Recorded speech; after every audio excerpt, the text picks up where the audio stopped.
கஷ்டப்பட்டு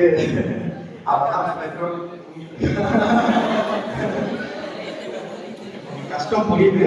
அதனால நான் மேக்ஸிமம் 10 நிமிஷம் என்னால எவ்வளவு கவர் பண்ண முடியுமோ நான் சொல்லிட்டு ஸோ எனக்கு இந்த வாய்ப்பை ஏற்படுத்தி கொடுத்த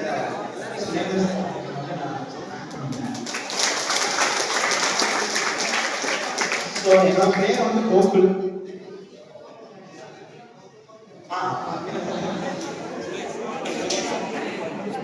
என்னோட பேர் வந்து கோகுல். நான் வந்து ஸ்டான்லி மெடிக்கல் காலேஜ் தெரியுமா? எங்க இருக்கு ஸ்டான்லி மெடிக்கல் காலேஜ்? அதுதான் தமிழ்நாட்டோட 2வது ரேங்கிங் படி 2வது மெடிக்கல் காலேஜ். சரி, ஓகே. உங்களுக்கு வந்து எத்தனை பேருக்கு வந்து நீட் எழுத போறீங்க? நீட் எழுத போறீங்க எழுத போற எல்லாருமே டாக்டர்ஸ் மாதிரி தான். அதனால தைரியமா கை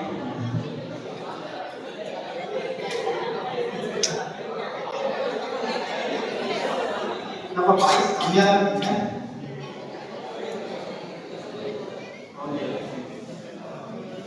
சரி, ஸோ ஃபர்ஸ்ட் வந்து நானும் உங்க மாதிரி நீட் ஆஸ் பண்ணேன். ஸோ வந்து நான் வந்து எப்படி என்னோட ஜேர்னி பத்தி கொஞ்சம் தகவல்கள் மட்டும் உங்களுக்கு வந்து சொல்லிக்கிறேன். ஃபர்ஸ்ட் வந்து நீட்னா தெரியல சொல்லுங்க, சிம்பிளா சொல்லுங்க.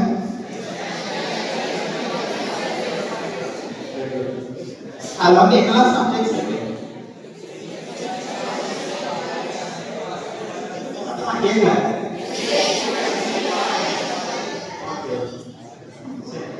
இதுல வந்து நீங்க வந்து என்ன சப்ஜெக்ட் இருக்கீங்க, இந்த 3ல எது உங்களுக்கு ரொம்ப கஷ்டமா இருக்கு அப்படின்னு பிசிக்ஸ் தானே? யாருக்கெல்லாம் பிசிக்ஸ் ரொம்ப கஷ்டமா இருக்கு?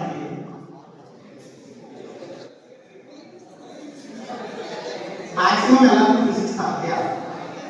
சரி, ஓகே.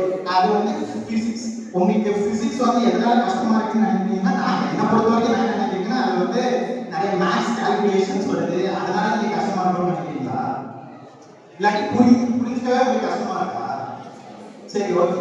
அது வந்து நீங்க ஒன்றும் இல்லை, நீங்க வந்து பிசிக்ஸ் அப்படின்னாலே நீங்க வந்து சும்மா ஃபார்முலா போட்டோம்னா நீட்டுன்னு எடுத்துக்கிட்டாலே மேக்ஸிமம் ஃபார்முலா கிட்டே கொஸ்டின்ஸ் தான் கேட்பாங்க. அதனால நீங்க என்ன நினைச்ச கூடாது, ஓகே நம்ம ஃபார்முலா எல்லாத்தையும் படிச்சுட்டு போயிடுவோம், அதை வச்சு சும்மா அவங்க கொடுக்குற டேட்டா வச்சு இம்ப்ளிமெண்ட் பண்ணி ஆன்சர் கொண்டு வந்துடலாம் அப்படின்னு நினைக்க கூடாது. அந்த ஃபார்முலா எப்படி டிரைவ் ஆகுது அப்படின்னு சொல்லிட்டு எல்லாருமே அதை வந்து கத்துக்கணும். அது மட்டும் இல்லாம கான்செப்ட்ஸ், இப்போ வந்து ஃப்ரீ பாடி டயக்ராம்னு ஒரு கொஸ்டின் கேட்பாங்க. அது வந்து ரொம்ப முக்கியமான கொஸ்டின். இந்த தெரியுமா? ஃப்ரீ பாடி டயக்ராம் தெரியுமா? அந்த கொஸ்டின்ஸ்லாம் நீங்க வந்து டயக்ராம் வந்து ஒழுங்கா பிராக்டிஸ் பண்ணி பார்க்கணும். நீங்க வந்து சும்மா எடுத்தோம்னா ஃபார்முலா போட்டு டேட்டா கொண்டு வந்தீங்கன்னா அந்த தப்பான ஆன்சரும் அந்த ஆப்ஷன்ஸ்ல இருக்கும். ஸோ வந்து நீங்க எல்லாரும் என்ன நினைச்சிருவீங்க, ஓ இதுதான் கரெக்ட் போல ஆப்ஷன்ஸ்ல இருக்கு அப்படின்னு நினைச்சிருவீங்க. அவங்க வந்து அதுவும் கிளவரா கொடுத்துருப்பாங்க அவங்க. ஓகேங்களா? அதுக்கப்புறம் நீங்க வந்து பிசிக்ஸ் மேக்ஸிமம் நீங்க வந்து கேர்லெஸ் மேக்ஸிமம் இருக்கிற சப்ஜெக்ட் வந்து பிசிக்ஸ் தான். ஸோ வந்து நீங்க வந்து கேர்லெஸ் மிஸ்டேக்ஸ் வந்து அவாய்ட் பண்ணாங்க. டெசிமல் வச்சுதான் கொஸ்டின்ஸ் நிறைய கொடுத்துருப்பாங்க. நீங்க வந்து டெசிமல் பாயிண்ட் ஜஸ்ட் ஒரு இடத்துல பாயிண்ட் மார்க் பண்ணணும். மொத்த கொஸ்டின் நீங்க தப்பா பண்ணாலும் உங்களுக்கு வந்து ஒரு முக்கியமான காலேஜ் வந்து உங்களுக்கு கிடைக்காம போயிடலாம். ஓகேங்களா?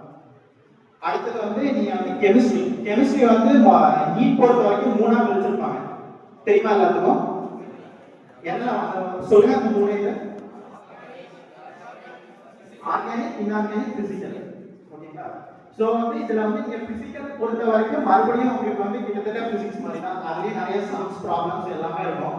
சோ வந்து நீங்க வந்து அதையும் நீங்க வந்து கான்செப்ட் எதுவுமே நீங்க வந்து மெமரைஸ் பண்ணக்கூடாது. இதுதான் அப்படின்னு சொல்லிட்டு மெமரைஸ் எதுவுமே பண்ணக்கூடாது. நீங்க வந்து அதை புரிஞ்சுக்கணும்.